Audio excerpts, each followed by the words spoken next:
Welcome to the Black Delegates podcast. Today's date is May the 8th, 2018. We are episode 13. Episode 13, fellas. So what's Lucky up? 13. Yeah. It's not Friday, so we good. So we got the original crew back together. No G this week, y'all. So all of the G fans, just to have a moment of silence for him. He had a good 2 words for us, and I promise that when he gets back, he will say the word rule at least twice during the conversation. Don't want to forget that. But we miss G. He'll be back next week, though, I'm sure. So we got Ishmael. What's good? What's good with it? And the infamous Box Wine Poppy. Yo, this is Paul. What's up, fellas? What's up, man? And I am the Black Ryan. All right, fellas. So it's been a while. This time I guess it's been about 10 days now instead of a week since we're a little late getting into the podcast. So let's go ahead and get into it. Thank you for being patient with me. Thank you for being patient with my schedule. Oh, that's all right, man. That's all right. I guess actually, before we get started, I had this here for you. I had to play you a little birthday swag.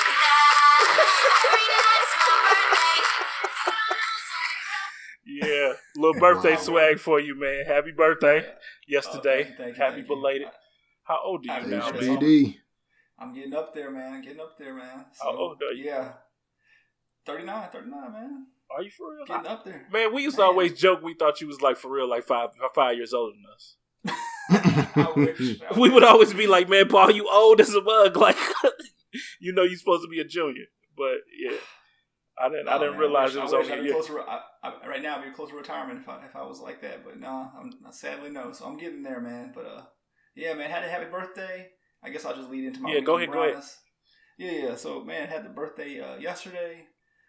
So just hanging out with the family. Had the kid with me. So took off work. Had most of the day. Just went to lunch and stuff like that. We'll do a little shopping with the wife, and then had dinner with the family that night. So a good day. But the weekend brownness, I guess. Just kind of talking about stuff I did this weekend. Man, had to go to a graduation in Tennessee. So I had to drive about 5 hours to go to this little college, nice college, outside of Knoxville for my sister-in-law's. She got her doctorate in education. So, man, it was 5 hours to get there. For whatever reason, this graduation started at 7 o'clock on a Friday, which is crazy. I've never heard of a college graduation that starts at 7 o'clock on a Friday, but this one did.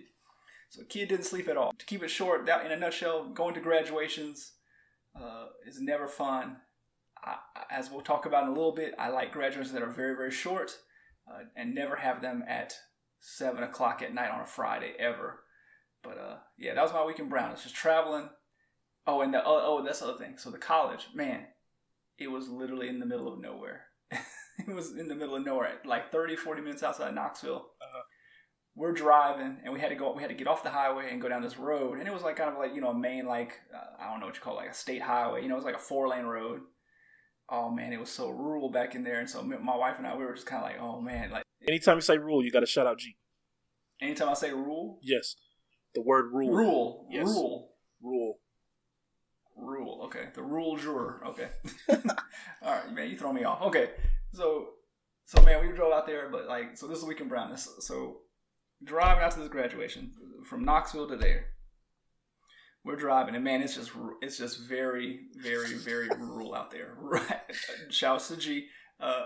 And so my wife and I decided to play a game of where are the black people while we were driving. So we're driving. Every car we pass on the opposite side of the road, or we pass while we're trying to get to the graduation, we kind of look in the car, and so the whole time we're just amusing ourselves because we're like, first of all, we were kind of a little nervous, like, man, this is like kind of place where we they might arrest us or something like that. But we see these old ratty pickup trucks, and we're looking. They're gonna arrest y'all for interracially being married.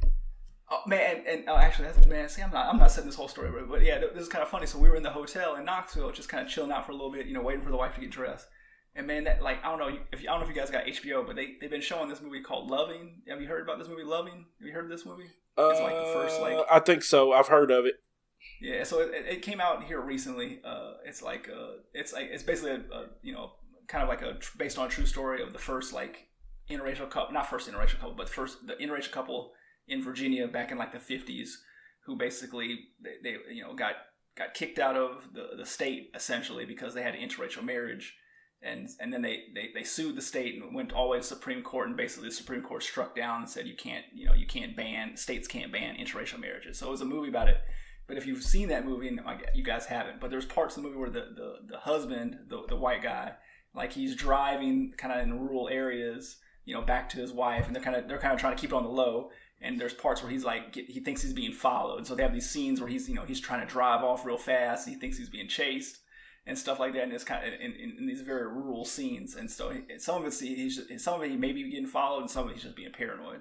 But we had just literally watched that, or it was on in the hotel room, and then we're driving, and then we're in the middle of nowhere. And so I kind of had these little flashbacks to the movie, like, oh man, sounds like a Virginia in the 1950s. About to get snatched. Sounds like a Get Out situation, man. They was putting it on your TV on purpose. Like, we don't want you around these parts. But you know how these little small college towns are. Like, yeah, sometimes it's in the middle of nowhere, but once you get to the college town itself, it's usually pretty straight, right? So we drove. So finally, we got to the town, and we got to campus. But like literally from the time we got outside and off the highway in Knoxville, all the way till we got to the campus, like we did not see one single black person. And finally, we were looking for a parking spot, and we were trying to turn all these different parking lots. We finally turned in one and went around the corner, and there was like 3 or 4 black guys just hanging out in a van, just chilling out, listening to music or something like that. And so we're like, oh yeah, we're safe now. So the wife and I just had that was just a little joke we had with each other, just like, okay, we need to see some brown people here. But the other thing, so like inside the graduation, like, I mean, it was like a religious school, like a small religious school. But man, it was beautiful. Like going in their graduations, it's always fun just to see the different people. And so like this is a small, tiny little religious school in Tennessee.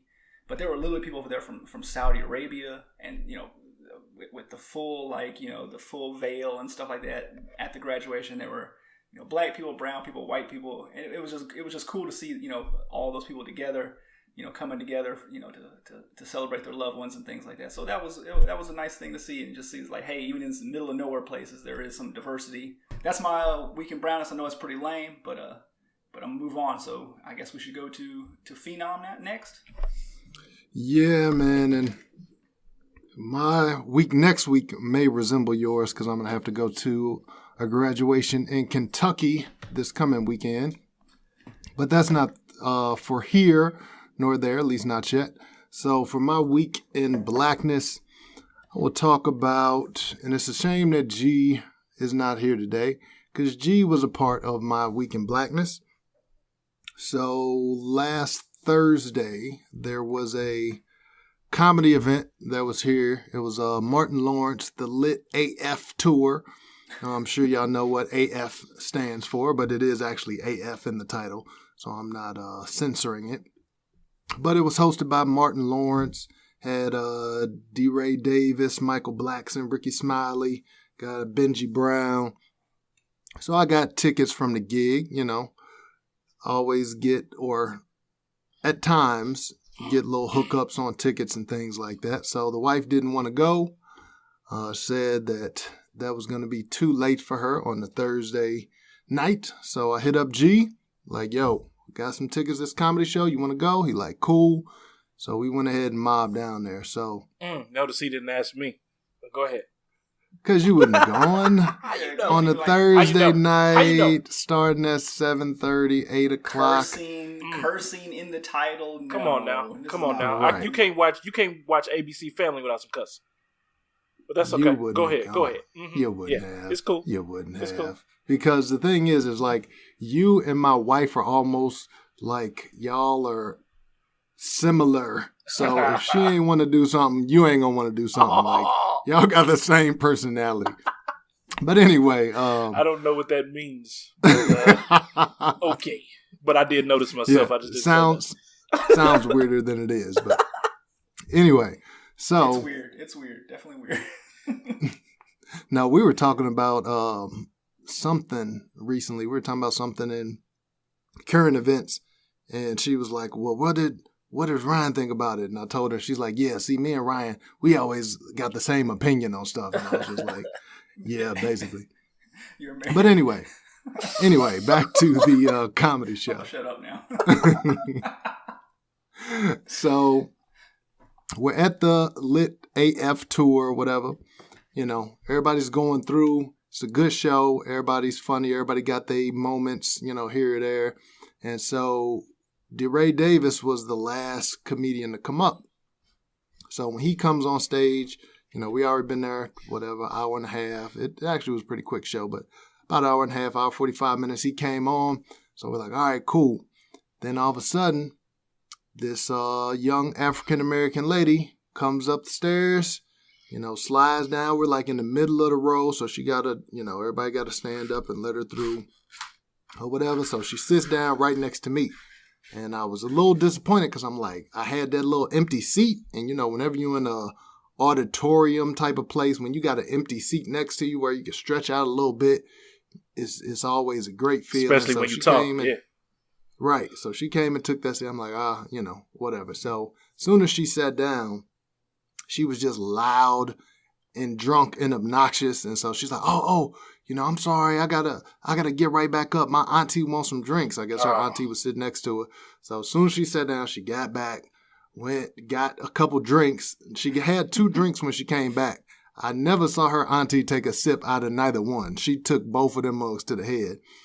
But to make a long story short, she was just loud and obnoxious like the whole time. She's like, oh, DeRay Davis, that's my favorite comedian. Ooh, I love him. And I'm like, oh my gosh. And then he said something like, where are all the single people at? And she like, I'm not single, but I'm looking for a summer boo. Ooh, I need me a summer boo. And I'm just like, do not look at me because it's not happening. Now, luckily, by the grace of God here, I will say that after like 10 minutes, she got a phone call, which of course she took the phone call while we were in the comedy show. Wow. Then Was the phone on vibrate? That's all. No, it was on ring. It was on ring. Of course. And she took the phone call and was talking loud as hell. And then she and her aunt got into some deep philosophical discussion about her life and her life choices. And I'm like, dude, I'm trying to listen to DeRay Davis tell jokes. Like, shut up. So luckily, after about 10 minutes of just annoying me to no end, she got another phone call, or she got a text. Somebody else, one of her other partners, was there at the comedy show, and she decided to go sit with them. So she ruined my night for like 10 minutes, and then she disappeared and she was gone. So, but that was my week in blackness. Just the loud, drunk, ignorant person that we all hate to be at public events with. So that's pretty black. Right. What about you, Ryan? My week in blackness was NBA basketball. I'm enthralled with the playoffs. I've been watching a game or two every night. It's one of those things that I got a love-hate relationship with the playoffs. One, I love basketball, but 2, I hate the two games every night, and I hate having a game every night. I either want you to put all the games on Tuesday and Thursday, or Monday, Wednesday, Friday, Sunday, or I need you to space that out because I ain't got time to devote my entire life to basketball. And I feel like I have to in order to really get the feeling of the playoffs. Yeah, but, we do what we have to do. It's a passion of mine. But I got a chance to see the LeBronto Raptors get slaughtered by the Cleveland Cavaliers. Again. Yeah, they swept them. I can't believe it. I kind of can believe it, but I can't believe it. Because it was one of those years, y'all know on a previous episode, I told you how soft DeMar DeRozan was. I said how soft he was even in being guarded by LeBron in the All-Star game. He was being soft out there, not shooting the ball and stuff. Did the same thing with his real team. I thought it was going to be different this year. But nope, not going to be different. So I didn't. It's never different with them. They always look good in the regular season. Yeah. And then they always end up being trash and getting smashed. Man, such a letdown. I'm not a fan of that team, but I recognize that team's talent. And this year I thought this is it now. On top of the Cavs not being that great of a basketball team. And then 2, I just thought Toronto was a lot better. They had a bench. Everybody on that team was hooping.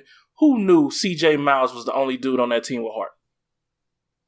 Because in that last game, C.J. Miles was out there. He trying to get buckets. He probably shot more shots than DeMar DeRozan did. And then he asked to be kicked out of that game with that flagrant 2 because it was so weak. But let's also just give it shouts to. I mean, I've never been a huge LeBron fan. I mean, Brian, I know you and I, we went to go see him his rookie year. Remember that? Yeah, You and that I was went a down to disappointment. FedEx Forum? Ish was there too. Ish was there too. He just didn't sit with us. Really? Yeah. Man, I didn't know that. Hey, Paul, switch your mic around, probably to the other side, the loud side. Okay. See if that's better. Okay. Now now I got on the opposite side of what you told me last week. But, oh, really? Okay. Yeah, it just switches up, man. You never know with them cheap mics. Get you a snowball, man. But look, man, I've never been a huge LeBron fan. I mean, I recognize his talents and stuff like that. But man, he is. Let's just be real. He has really stepped it up this play. I mean, this dude, they need to test him for something. This dude's on steroid, all kinds of human growth hormone, something. This dude he's playing out of his mind this year. And I mean, honestly, I've come around on him so much in this this playoffs because, man, he is just literally dragging this team to the finals. And I don't know, Brad Stevens, man, he can scheme, but I don't know if the team's got enough talent to hang with LeBron. There's nobody going to stop him. I just can't see it, man. So. Man, shouts to LeBron because it's just impressive his age and all those miles on his body to be doing what he's doing this playoffs. I'm definitely impressed with what he's done. I've never been that impressed with him overall, but I got to give it to him this year for real. Yo, I'm still mad that when we went to go see him in Memphis, he only had 6 points that game. I remember that, and I'll never forget. That was the DeJuan Wagner era, man. Yeah. That game was trash, man. He had 6 points. I'm like, I came all the way down here for this. He was a rookie. He was like I don't care. We went to see the phenom LeBron James, and he gave us 6. But that's okay. That's all right. It's not his fault. It happened. It was a blowout. That's just, it is what it is. It happens sometimes. So, let's get into these news topics, fellas. Let's go. Let's do it. All right. So, let's start off with... this is one that Paul was very passionate about in the group me chat.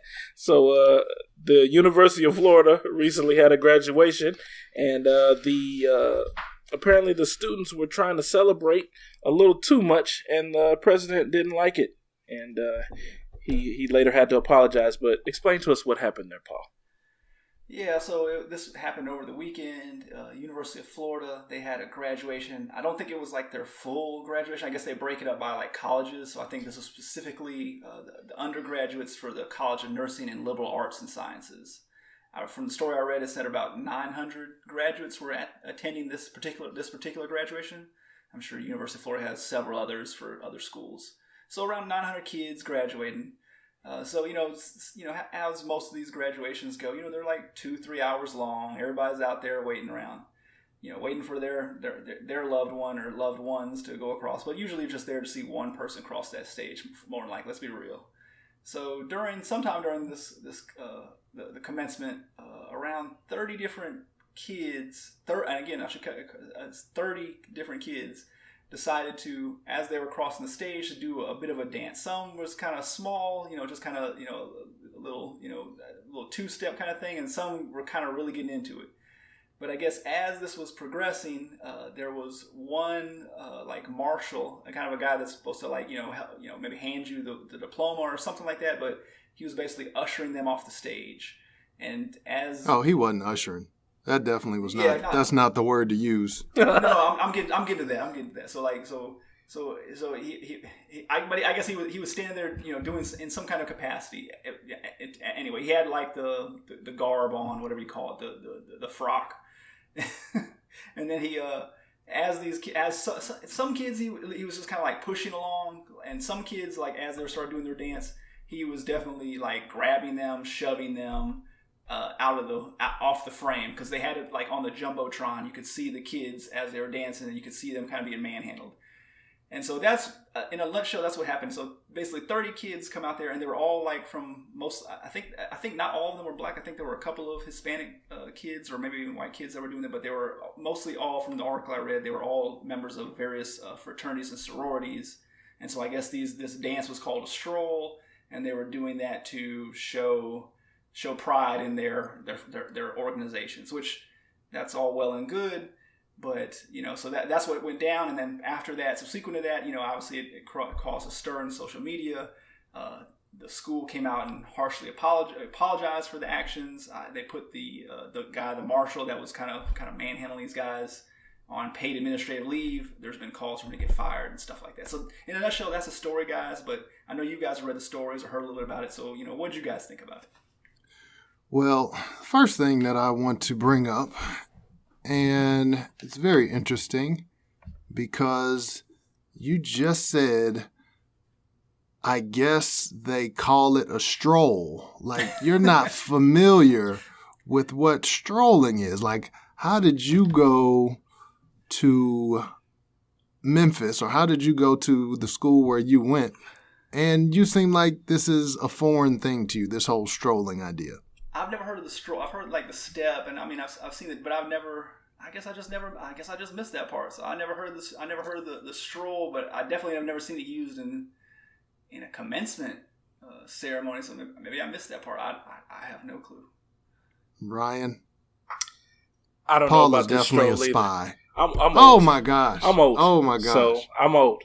And my gosh! And I graduated from UMSL, so it's not like people was doing anything cool at our graduation. Wow. We was trying to get home. People at our graduation at UMSL had to go to work afterwards. And y'all are on a show called the Black Delegates, and y'all don't know what strolling is? Well, explain to us what it is. We had more black people at our school than yours, but go ahead. I don't know about that.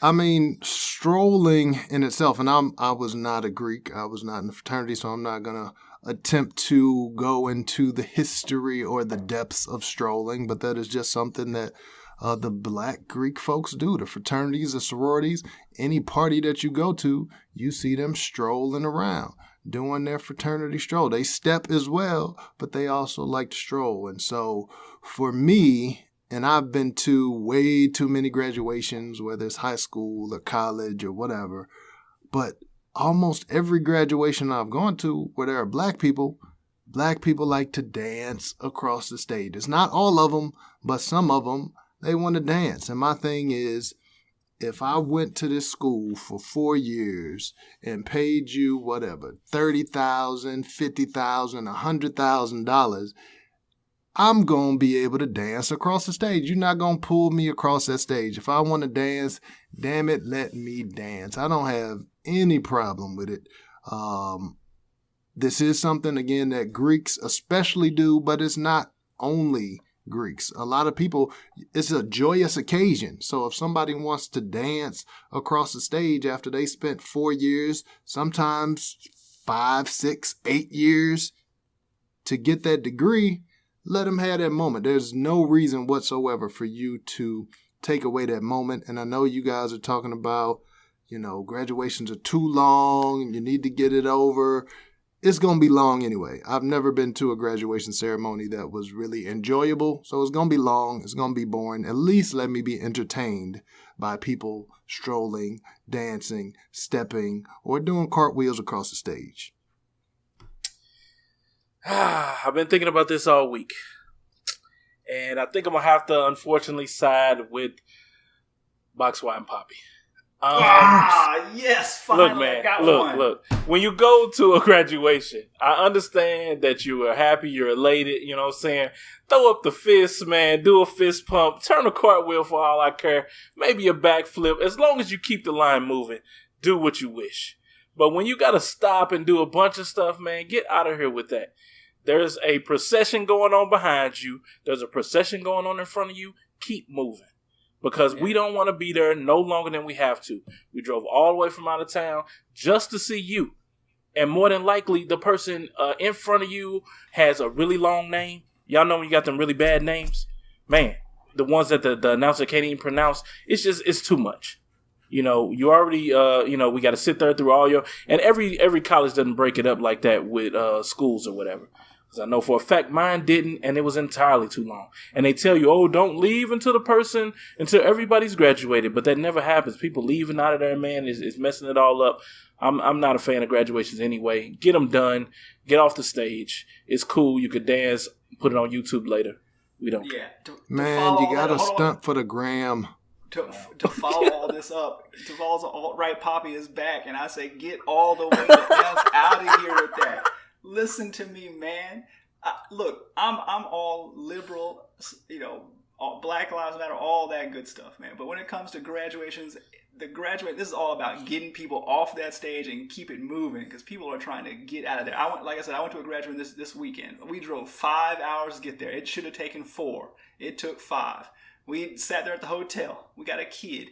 We drive over there at 7 o'clock at night. We get there 30 minutes late. We get in there, a kid acting squirmy. I got to keep taking him outside. Man, it was hot as a mug in that graduation. That school costs way too much money not to have no air in that nice gymnasium they had in there. It was boiling hot in there. I got a suit and tie on. The kids got a sweater. The wife, all of us are sweating. Everybody's fanning themselves. Man, people up there, the salutatorian, the valedictorian, they sitting there up there crying, telling their little personal stories. Nobody want to hear that mess, man. We want to hear one person's name, take a couple pictures, and get up out of there. Right. And so, like, I'm all about, like, man, having fun and stuff like that. But if it's one or two of y'all, like, if one dude just, out of 900 people, if 1-2 dudes went up there and just kind of did a little dance, and it was kind of funny, and it was a good dance, I got no problem. I'm going to laugh and just be like, okay, keep moving. Man, when it's 10, 20, 30 of y'all, nah, man, no way in HELL. Get out of here, because all you do is wasting my time. Well, this is where I agree with you. I do think that graduation ceremonies are way too long. There's way too many people talking. There's way too much going on. But I think you can cut. First of all, the salutatorian, that person go. You get out of here. You finish second. You second. We don't reward second. You're the first loser. Salute, baby. Right. All you gotta do is sing. If you're not first, you're last. So get the salutatorian out of here. Get the people who introduce the speakers or introduce. Get all them out of there. Get the speakers out of there. Just give out the diploma and let's. No, the person speaking is the best part. You can have one speaker. Not. The guest speaker is the best part. You can have one speaker. You can have one. That's fine. I think if you have one, it works. When you got 12, then it gets laborious. But put the one guest speaker up there. Let the people come. And matter of fact, just do a Soul Train line. And everybody can go ahead and do their little dance. Like I said, if I paid $100,000 to go to this school, damn it, I'm a dance. That sounds like a solid I think, just on the serious tip, I just think like there's a time and place for everything. So like, I read a little bit more about the story. So like, I guess there's a black student association or black alumni association at the University of Florida. I guess they have a separate event before graduation for members of the black student. I forget what the name. It's like an African term. But I guess there they do a lot of this what you call it? Not stepping. What you call it again? Strolling. Yeah, so they do a lot of the strolling things like that. Mm-hmm. So I mean, I feel like there's events that I need my grandma to see me strolling. I need my grandma to see me stunting. My grandma ain't gonna be there for the early thing. She only coming to one. To one. So I need her to be there. I need my cousin to be there. I need my 3 kids to be there. I need everybody to be there and see me stroll across the stage. Give me that moment. I don't know how y'all raised. All I know is that my mom saw me do that up there. Look, man, I'm going to get my ass beat right there in the middle of my own graduation. That's how that's going to go down. You realize how long it took me last week to edit the podcast. Let's hold it up. Let's slow it down.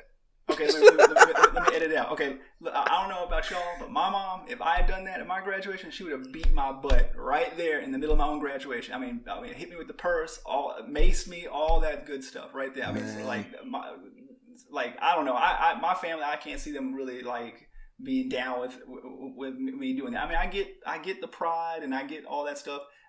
Personally, I feel like there's a certain time and place for it, and it's just not during this commencement when you got all these people, everybody waiting for their one special loved one to cross that stage, and you taking time. And then, second of all, just to get some jokes off on this, man, some of those weren't even some good strolls, man. Let's be honest. I mean, like if you're gonna do a good stroll, let's make a good stroll out there. Let's hit like some Chris Brown moves. These were some trash moves I saw out there. And so second of all, I think they were justified in getting them off stage just on that alone, man, because you got to have some better moves. If you're going to come there and bring it in front of 900 graduates and probably 2,000-3,000 people in the audience, you better bring it. And these were some trash moves they were executing out there. Matter of fact, I think you just got to the point of it. I see why the two of y'all are hating so much. I was about to say we need to change this pod to the old colored delegates because y'all just got these old 1932 views. But Ryan, I don't think I've ever really seen you dance. And Paul, I really can't picture you dancing either. So And I think you don't want to picture neither me of y'all can dance. And so that's why y'all got this hate, because you see these people got these little moves, they got this elation, and y'all wish that y'all could do that. So I think that's the real reason here that y'all hating. I can do a trash Harlem Shake with the best of them. Okay, I can do a trash Harlem Shake with the worst of them. Okay, no, that's no problem. Still, it just ain't no place for it, man. I think at that particular event, in that situation, I just don't think it was necessary. But just to move the story forward, so like I want to follow up on. So let me just get on this. Like, so after all this went down, of course, there was a lot of outrage and things like that. So then there were, of course, the Black Student Union at the University of Florida, and the I think this was like the Black Alumni Organization at the University of Florida. They both put out statements, blah blah. And so they're all asking for these things. So they're asking for mandatory training, for implicit bias, for all the commencement marshals, for here on out going forward. They want an investigation of all these things. They want to be, apprised of everything. They want outreach. They want funds put toward other various organizations on campus, things like that. So all that's well and good. I get what you're saying, Ish. Talking about let them do that. But I just wonder, like, how do you? Like, what are we going to, like, where you can just do whatever you want? And, like, what if somebody wants to read a long ass poem or a long butt poem that they spent 4 years at the University of Florida and I'm cutting all this out. Can they do a 4-year? Can they do it? Read a book? Can they read a book they wrote? Where do we stop with this? Like, hey, these people want to dance and these people want to do something others equally as silly. Just like, I'm old trash. I'm just trying to understand it all. You have to understand this. So, especially when it comes to minorities in college, a lot of these people are first-generation college graduates, or if not first, second. So maybe their parents graduated from college and they graduated from college. Or a lot of them, like I said, their parents never got that opportunity to graduate from college. So for Black and brown people in America, to graduate from college is still seen as like a great achievement. For a lot of the other cultures, it's something that's just expected. Like, you're just expected. You're going to go to high school, then you're going to go to college, get your degree, then you're going to jump off in the workforce. For a lot of minorities, that's not the case. So this is a big moment. So why are we going to take away that elation because let's think about it. How much time are they really taking? If they just let them do their dance, whatever, we're talking about maybe 10 minutes extra for the whole graduation. And that's being overly generous with that time. So it's not really taking that much time. It's just old people don't want to see it. Get over it. Let them be happy. 900 kids. If 1/5 of the 900 is African American, and all I'm good with it. Want to dance. Every single one can do whatever. You went to school for 4 years. Go for it. This is your time. Take it. Shine. Anyway, I'm gonna create a Facebook account again so I can just see some comments on this, because this is crazy. I'm just like, there's no way, no. Me, I'm all the way out on this one. No way. It's just like there's time and place for everything. All the way out. I'm all the way out. I'm all the way out on this topic. Right. We moving on to the next one. Let's keep. And Ryan, you're gonna have to cut this out. Yeah, you're gonna have to edit this out. But I know my thing is on one side again. My thing is like on the left side. So I don't know if you had to split it or whatever, but just FYI. Okay, yeah, I probably could do that. Just copy it and just run it through both sides. Ish, I'm telling you now, you were inviting me to a retirement ceremony or like a baby shower or anything in the future.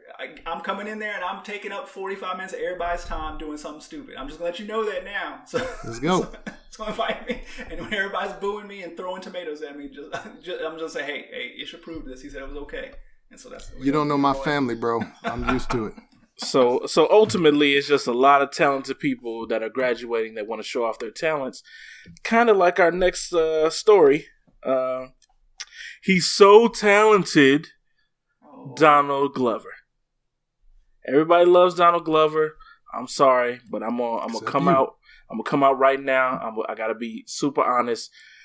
His number one hater is Amin Al-Hassan. I think I am number 2. I hate everything about Donald Glover, man. I don't know why. I can't tell you a reason. Dude's face just irks me. Every time I see him in something, it just bothers me. And then the fact that he continues to get more and more praise bothers me even more because I'm just like, I don't see the big deal about what you're doing. And so we got a chance this week to, he put out a video. He was on SNL this weekend, so yay, more Donald Glover. And, I looked at one of the clips and, he was doing the Lando, which I admit, it's a good Lando. I like it. Talk just like him, just like Billy D. But, skits weren't funny. Wasn't a fan of it. And my wife messages me and she's like, oh, you got to look at this Donald Glover video. Y'all got to talk about it on the podcast. And I'm like, E2 Brute? Talking about Donald Glover? You know what I'm saying? I'm like, we got a non-Donald Glover house, man. Like, don't talk about Donald Glover here or we're going to have a problem. So I decided, at first I ignored her. I'm like, I'm not finna look at that. And then I think it came up again on, I don't know, something I was listening to or watching or on my timeline. So I'm like, let me go ahead and watch the video. So let me put my hater mask on. So when I originally watched it, and this is full hater, I was all the way hating. I was like, nothing about this is gonna be good. I don't care what he doing. I'm looking for the negative stuff. I'm like, first of all, you got your shirt off. And I'm like, bro, put your shirt back on. No, Ryan. Let the man keep his shirt off because he basically out there, repping for all the dad bods out there. So I felt better about my body. Yeah, he was making me feel good about my body because I was looking at him and like, man, you need to keep your shirt on, dog. And I look like trash. I felt uncomfortable. Yeah. I felt uncomfortable with the brother, dancing around with his shirt off. Man, and then he was dancing, and I'm like, you know what? Now you know what's gonna happen. We got to hear how great of a dancer Donald Glover is. He's so talented. I was like, man, get out of here with that. His moves were choreographed, but his moves were just as trash as all those Florida graduates. I'm sorry. Florida graduates had better moves than he did. Yeah. So he had his Nat Turner pants on. No, I don't think he had no shoes on. He's dancing around. I'm like, this dude made a video just so he could dance around with his shirt off. And his chest looked like, man, he didn't do a push-up. Taco meat. His chest looked like ground turkey meat, man. Taco meat. Yeah, he had the taco meat going. And then his hair, man, like the dude looked, he looked like. Yeah, his beard was man, it was Nat Turner bushy. Nat Turner bushy. I showed it to the wife. I showed the video to the wife because we were talking about this too, right? So we were actually joking around like, oh yeah, we can talk about this in the pod. I didn't know that. I didn't tell her Ryan's the ultimate hater on old boy, but my wife turned to me and she said, yeah, he just stepped off the slave ship. Yeah. That's probably part of it, but I watched it all the way through, and I think I put it up immediately on the group me, and I was like, what the hell is this? And that was without me really thinking about it. And then I had to think about it, and I'm like, okay, let me wash the hate off my face. Let me start over. I'm going to watch it again and try to look at it from an artistic perspective, which I did. But, yeah. And? It made sense, man. It was pretty deep. It was shot the choir? Yeah. So it was less about what he was doing. It was about what everything happening in the background was. So everybody in the background was doing something. There was a guy who jumped off a ledge, like he committed suicide. There were, some terrorist kind of things going on in the background. There was like riots going on in the background. People were, he was shooting people. So, and he was, this is America. And so I totally get that. And I also got to me where the whole thing is about where, no matter what's going on in our society, we still just dancing. We dancing and we entertaining and we out here trying to make money. At graduation. And get paid. Yeah. No matter what it is. And that's what I got from it. So in that respect, yes, I thought the video was very artistic and he's so talented. What did you think about the song though? Did you like the it was beat, fine. the words? It was fine. What? It was fine. It's fine. And that was the thing for me. So when I first heard it, I saw all the hoopla about it before I actually heard the song. So I was like, oh, let me go look at this video everybody's talking about. And so the first time I watched it, I was like, I kind of was the same way that you were. I was like, what's the big deal? Like, all right, he's dancing and, the song's all right. And I wasn't blown away by it. But then I went back and I watched it a couple more times, and I started to pick up on the things that you were talking about, everything that was going on in the background. So even for me, and today is the first day that I watched it, I think it's still too fresh for me to make a judgment. But each time I watch it, I like it more. Like the first time I was underwhelmed, but as I see all this imagery, they had a Jim Crow imagery in there. They referenced the Dylan Roof shooting. Yeah. They referenced, he had the, what's the guy from the Boondocks? Uncle Ruckus. He did the Uncle Ruckus face. So they had all these little symbols and even certain dances that he was doing, like all these things that you can pick apart and recognize where they're from. And so I appreciate that artistic content or that ability to make something deep, because most of the music videos that come out now is just people at a club drinking, twerking, smoking. Like that's it. Like all the music videos basically look the same. So the fact that he had a vision, the fact that he went deep, it was almost like a film, a short film. I appreciate that. I do think that if this video was put out maybe 20, 25 years ago, it may not have gotten the same amount of hype, because then you had other people who were doing videos that had some depth behind it as well. But now there's a lack of depth in music videos, so this one just looks like it stands out like crazy. But I like it. Shout out to him. I got no hate whatsoever about it. I think it's better. It's better as a video than it is a song. Because as a song, I don't think he's really saying all that much. But go ahead, Paul. Definitely, yeah. I think it. Is it a great song or no? It's not something I'd bump over and over again. But I dig the vibe he's going for. He's trying to send a message with the video itself. I'm not entirely understanding everything, and I need to watch a little bit more of the background thing. I caught a few things, but I've only seen it I think maybe 2.5 times. So I need to catch it a couple more times. I have jokes about the outfit, but I think the dude's talented, man. The dude, he's doing a lot of stuff. Do either of you guys watch Atlanta or no? I haven't watched this season yet. I have to catch up. I watched the last season. I loved it. I heard this season's a little different, but I'm definitely going to catch up with it. I just haven't gotten to it yet. I was weird about Atlanta because I know I started watching it at first. It's got some of those, I don't know, I guess I didn't understand like what type of show this was. Like, is this a dry humor show? Is this a realistic show? I don't know what it is. And so the parts where it will have that dry humor, it would always throw me off. And I was like, I don't like this. And then I don't like Donald Glover anyway, so that didn't help. I was just like, yeah, I think I'm out on this. And I haven't watched more than like 3 or 4 episodes, I think. But hey, the dude's definitely doing big though. You got to give him this problem. The dude wrote on 30 Rock. Then he did Community and wrote on that and starred on that. Featured in that. Then now he's doing ATL, which is getting good reviews. Now, I dig it. I haven't watched much of this season, but I've heard some spoilers from this season. I've heard some episodes are really great, so I need to catch up on that when I get a chance. And he's doing the music stuff too, and I'm not a big fan of the music stuff, but I'm old, so I don't listen to this type of music anymore. But he's doing it big, and now he's going to be in the Star Wars movie. So props to this dude. He's taking advantage of all of it, and yeah, man, it's. I actually I didn't know like who he was. I would see Childish Gambino on stuff, but I wasn't checking for him like that. And then I heard him freestyle on Sway.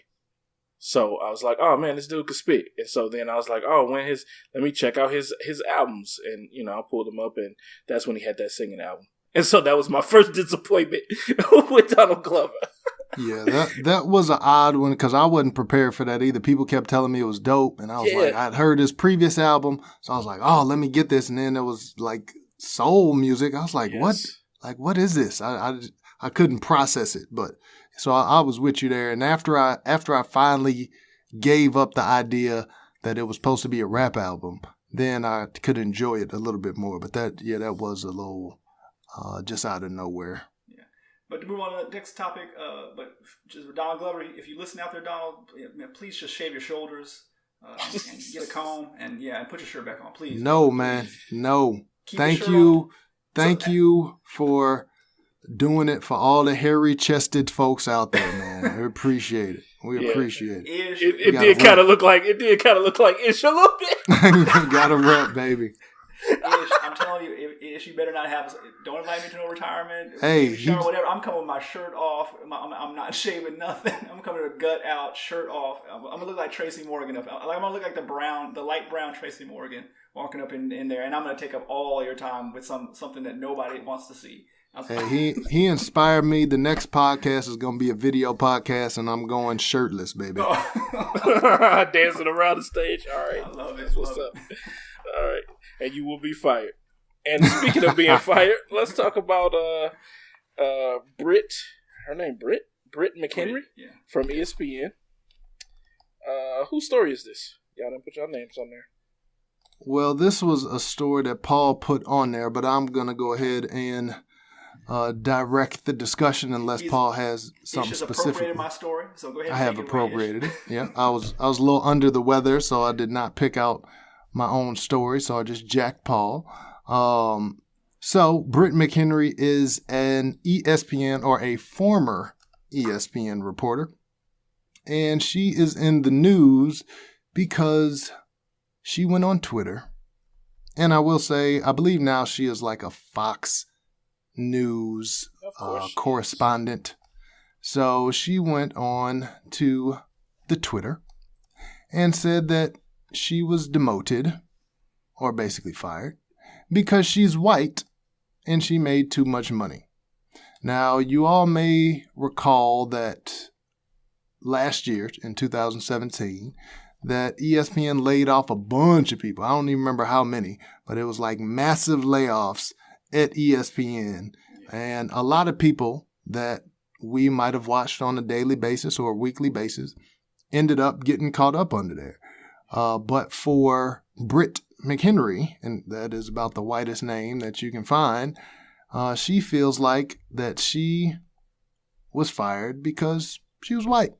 And this whole world where all these black and brown people are taking over, they just couldn't have a pretty white lady on the news making money. And so the liberal folks at ESPN fired her because she was white. What do you guys think?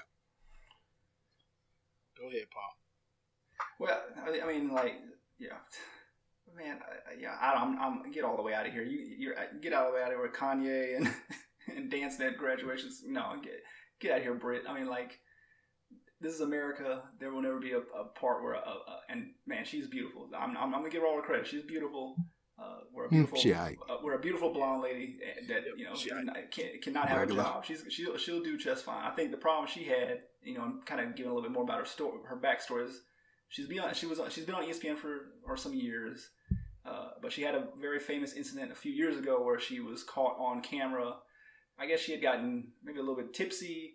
Her car got impounded in Virginia, in Arlington, Virginia, and so she had to go to a tow yard to go pick her car back up, and she basically berated the staff of the tow yard. She was using, I can have you fired. Do you know who I am? You're ugly. Kind of body shaming the lady. The audacity of caucasity strikes again. Yes. So I mean, all this is on video. She didn't know that she was being they had a security camera in there, and then somebody from the tow yard basically released the video, and so that made a big scandal, and so she was basically suspended for a week or two, and it was a big thing. But I think it really hurt her because people I remember before that story, you kind of see her oh man, she's just a kind of a really attractive young girl on there, but you just kind of was anything she was saying amazing? No, but she was really attractive. But then after that story came out, you kind of felt a way about her because she was just going in on the lady with all this you'll never be like me, and you go find the video, but that's how she was going at that. And she kind of apologized. She apologized and kind of blamed on she had a little bit too much to drink that night and stuff like that. But so then it went on for a couple of years. But I think her image just never really recovered after that. And so I remember seeing her 2 years after that, and every time I see her on there, that's all I would think of that story. It was that happened, blah blah. And not that it bothered me that she was on there, but just that's the first thing I thought about. So when this is round of layoffs, so we know ESPN's having trouble. They just gotta they're just letting people go. Do I think she got fired because she was white? No, I think that she probably got fired because she's Lame. Highly A paid. jerk. Lame. Yeah, highly paid. Not really bringing anything special to the table other than she's really beautiful. And then 3, she's got a negative, a view of her out there in the media. I mean, those things do play a part into it, right? I don't think her being white or black or anything plays any part into it. If anything, she got her job in the first place because she is beautiful and blonde. Paul really loves this woman. Yeah, you do. He done said where beautiful the white like women 35 times, right? Let's be. I mean, this is really about beauty. I mean, there's no ugly. Are there any ugly, super ugly ESPN reporter? If you are ugly, you better know your stuff. Like Doris. If Doris Burke did not know her business and know about basketball, do you think she'd be on there doing? That's like the woman of your dreams, man. You calling Doris Burke ugly? You saying she ugly now? I'm not saying this happened? but she's not Britt McHenry level type attractive, and it's easier for somebody that's like Britt McHenry to get a job on ESPN. Whoa! Let's not diss Doris Burke now. I often tell you you're weird for liking Doris Burke, but I know you didn't just say that Britt looks better than Doris Burke. Doris is up in years these days, but she's still quite more attractive than. ESPN has done her well by getting her dolled up a little bit more, putting the glasses on her. Before, if you remember watching her on some of those sidelines, she just had the hair pulled back, no makeup on. It was a little rough, but she knows her basketball, so she knows her stuff. So they're gonna keep her on there. But with Britt McHenry, she got on there straight because of the looks. She got on there straight because of the looks. Let me say this. You said you remember that story, and now that you mentioned it, I do recall that happening. But you remember that happening with Britt McHenry? I don't remember anything about her. Like when this story came up, I was like, she was on ESPN? So that story you told me makes that connection. But she got fired off ESPN because she's forgettable. Right, exactly. And she wasn't a powerhouse. They had to cut salary. It's not because you're white, but we live in this society now where certain people feel like there's too many minorities. Got to get those blacks out, get those Mexicans out, get those Muslims out. So this is just part of that dog whistling to where the white people are being punished. And so that's her go-to story, because it couldn't be that she's not good enough. It had to be because she's white and they hired some less talented black person or minority person over her. It's ridiculous. It's 2018. Listen, I'm all for women having equal rights, getting equal pay, getting treated right. But if you're not that good, just admit that you're not that good. I mean, frankly, all the commentators on ESPN that are black are NBA players or former NBA players.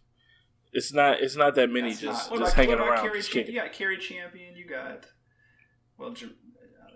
Jamel got kicked off. Yeah. But she's still on ESPN. She's still cashing that. Yeah, but she's not on TV, so she's kicked off.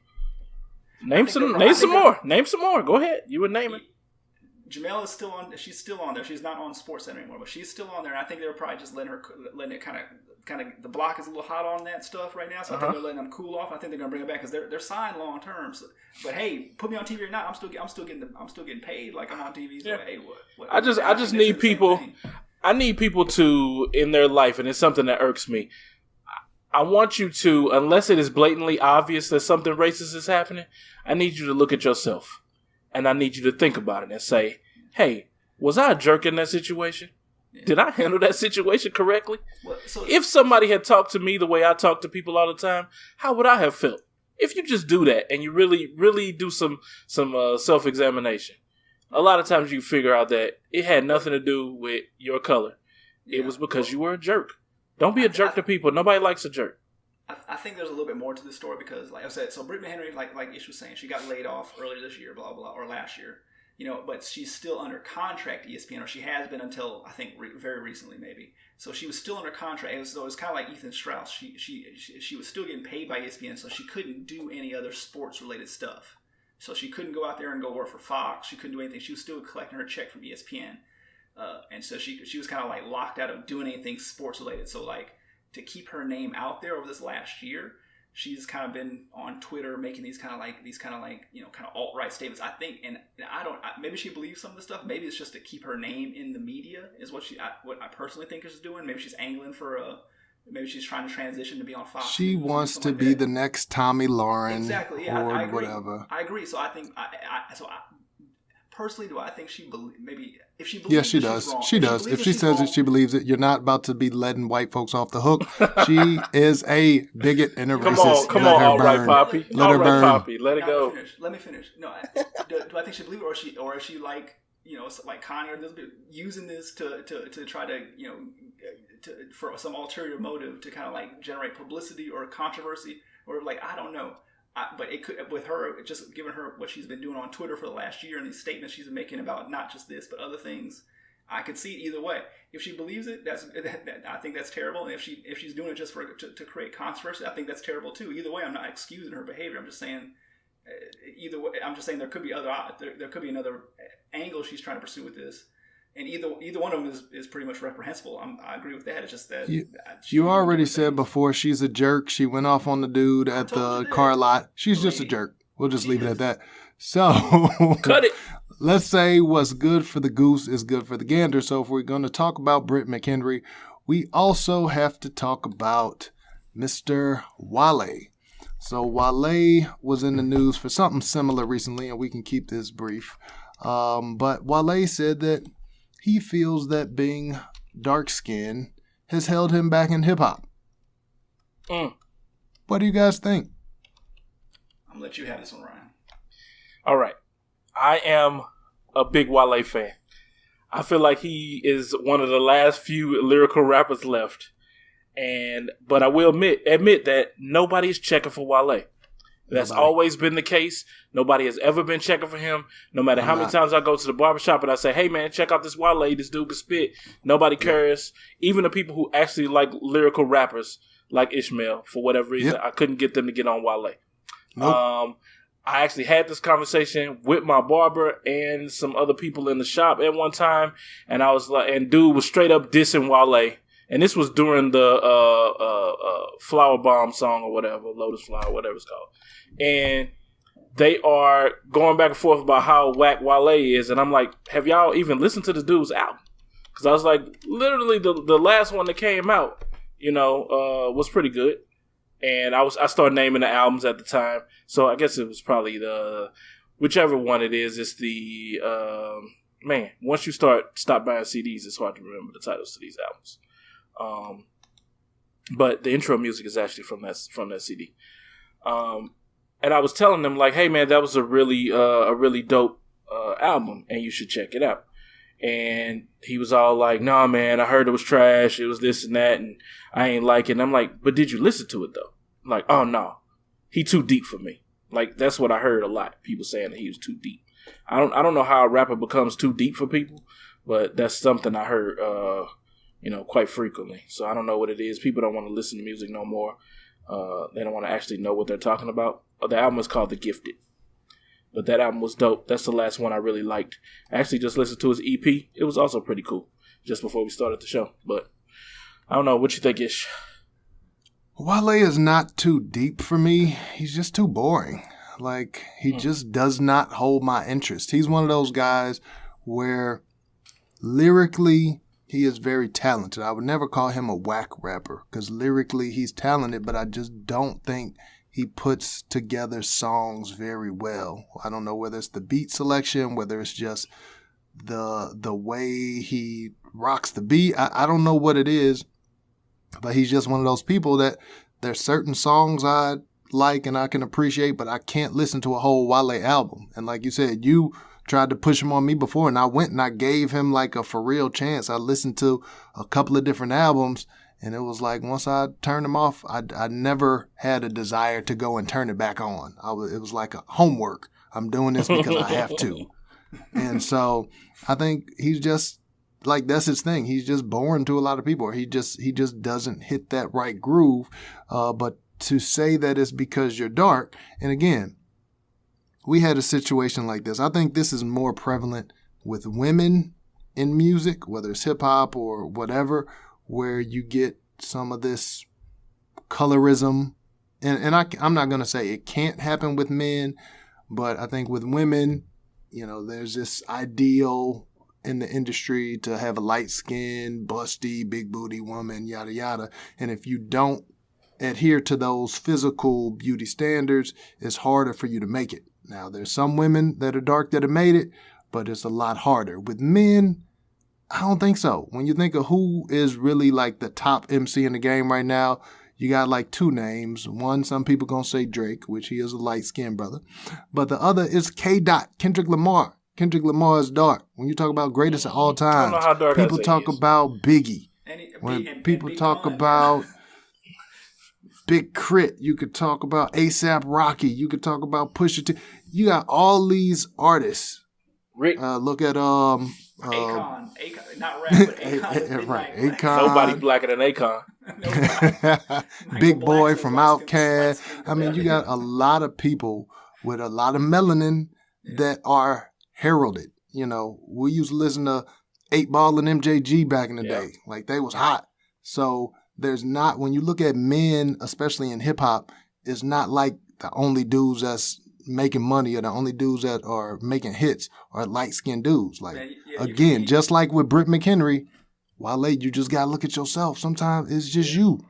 It's some people going, like Ryan, they're going to ride with you. You make music that's in their lane. You don't make music for everybody.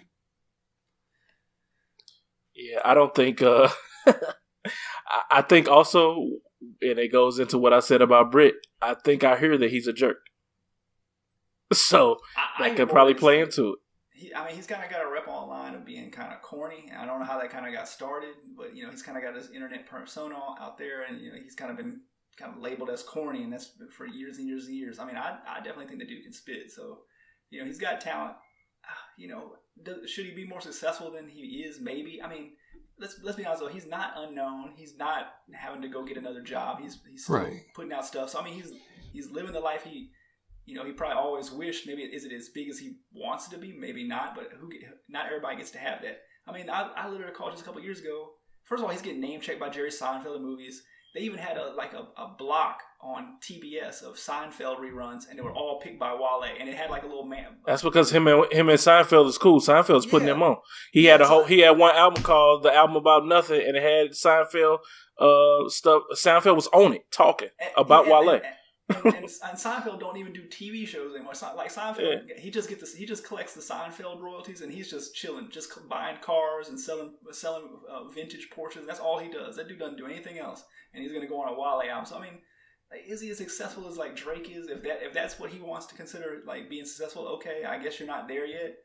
But come on, man, to say you're not successful because of this or that.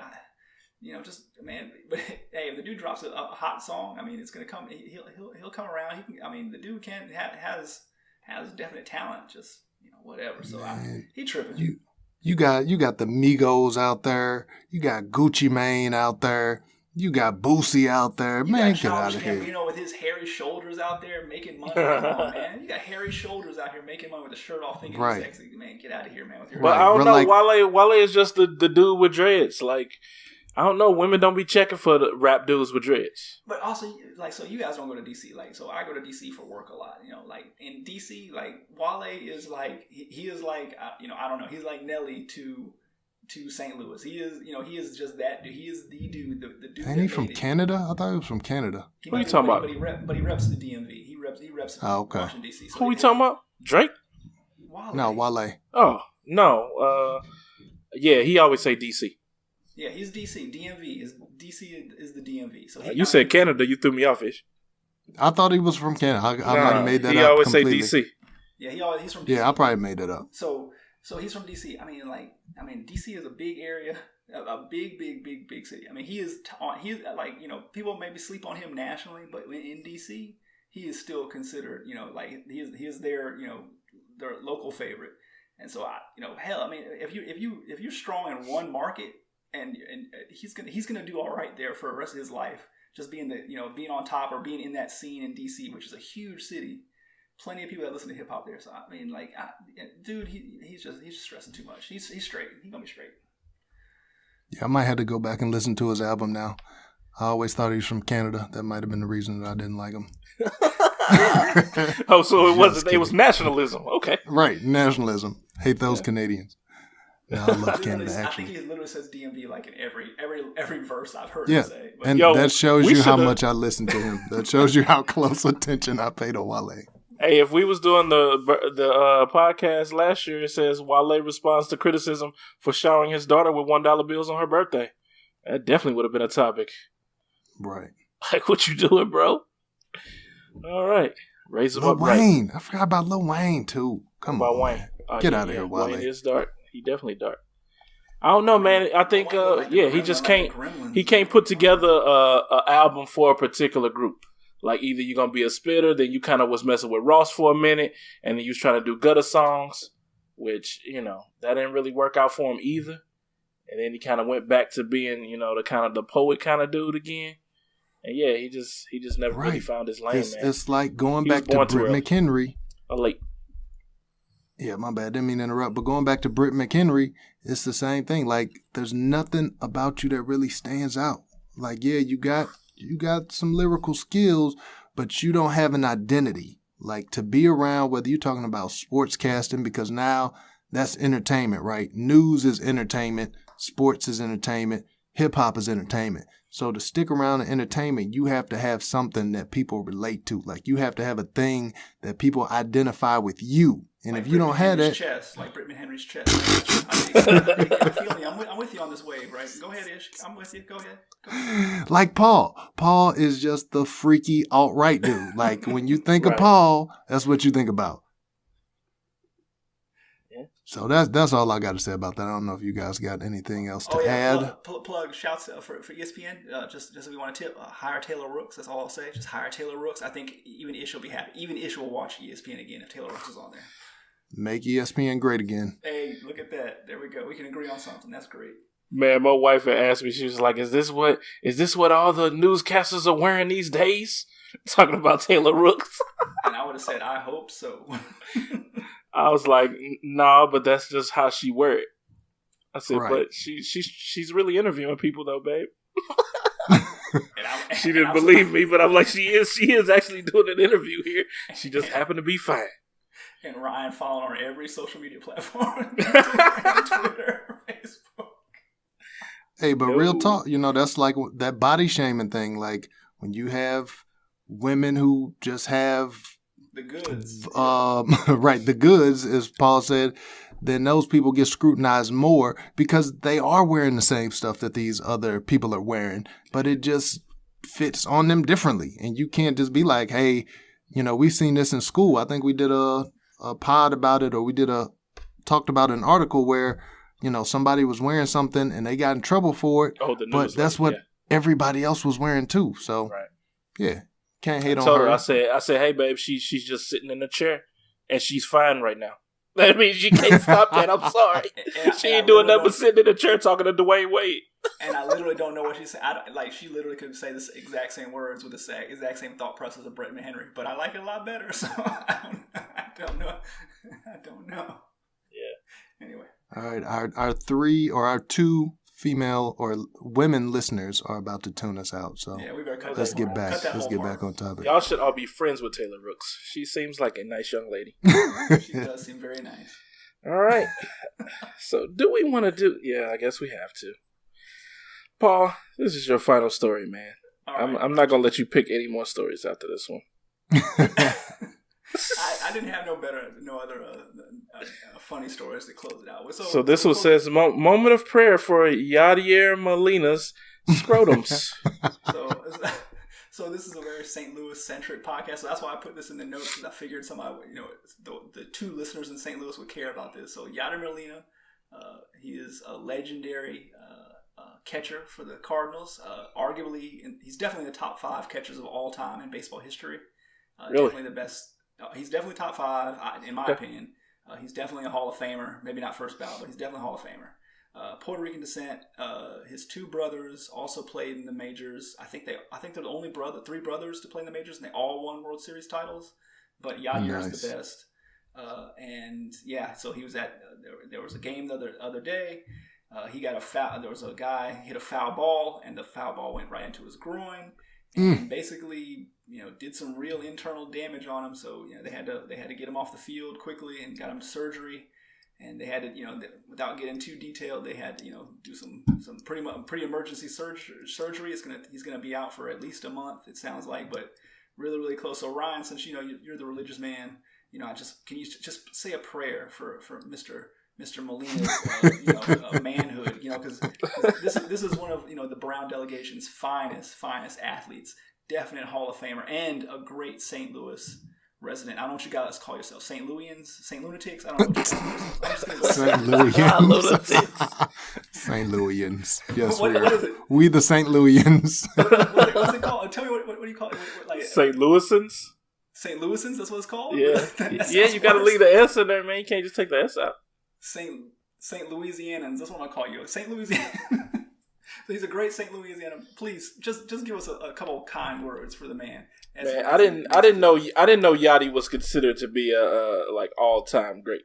I didn't know that. Man, what? I thought he. Yeah, I don't follow baseball, so I only know what people here say, and that's it. Well, Ish, you're a sports guy. What do you think? You think he's Hall of Famer, or am I wrong? I'm off baseball. Oh, he's definitely a Hall of Famer. I don't know if he's like top 5, like you said, at catcher, but he's definitely a Hall of Famer. I think he should be. He's definitely the most accomplished catcher of this generation. I mean, I think the last one you can say that's this close is Piazza, but he was more of a hitter. And then before that, so of the last 10, 20 years, I think he's the best catcher. Yeah, Yachty's a monster. Yachty's a beast. He definitely belongs in the Hall. Top 5. I think should be first ballot. I think he's up to there. me, no one's better than Tony Pena. I'm still living in the 80s. He said, who? That was my favorite back then from that squad, Tony Pena. That was my dude. definitely give prayers up for Yachty because he got hit. It was like a foul tip, I believe. Man, yeah. Hit him right there in the groin. And, I mean, he went down, and as soon as he went down, the ump, looked over to the bench, was like, yo, get out here. So I can't even imagine the sound that he made when he got hit there. And I know, baseball players at least supposed to wear a cup. I'm sure he had a cup on, but sometimes the ball hits you in a place that's not really covered. And so he went down just like a ton of bricks. So, yeah, big prayers up for Yachty, man, because you never want to see that. And the fact that they said he's only out for, maybe a month, that was amazing to me because I'd retired off of that one. Hey, look, when he comes back, though, he needs the full body. He needs, like, the full lower body, like, armor, like Kevlar, like whatever Barry Bonds was wearing on his arm back in the day. On both inner thighs, man, because ain't no chances of them coming close to anything. Because he's going to be a catcher when he comes back. So he's gonna be he gonna have a hard time sitting there. I think he's gonna be down. He's gonna be down in the squat, and he's gonna have to do the ball might go past him. So he's gonna do the little the I don't know what you call that little move when they they get down their knees and try to block the ball and stuff like that. So yeah, man, they're gonna have to build some like titanium for him, like Embiid's face guard for his. Oh man, all they gotta do is just I'm gonna invent this. So any of our listeners, if you steal this, I'm gonna sue you because I'm copywriting this, and everybody knows if you say I'm copywriting this on a podcast, then that counts. Yeah. It's legit. So I'm gonna invent a glove that you put on your belt buckle. So he's gonna have like a second glove down there to where if the ball misses, it's gonna hit the glove. And it'll catch in the glove. So that's my invention. Have a big leather vagina. A big leather padded vagina. Okay, great.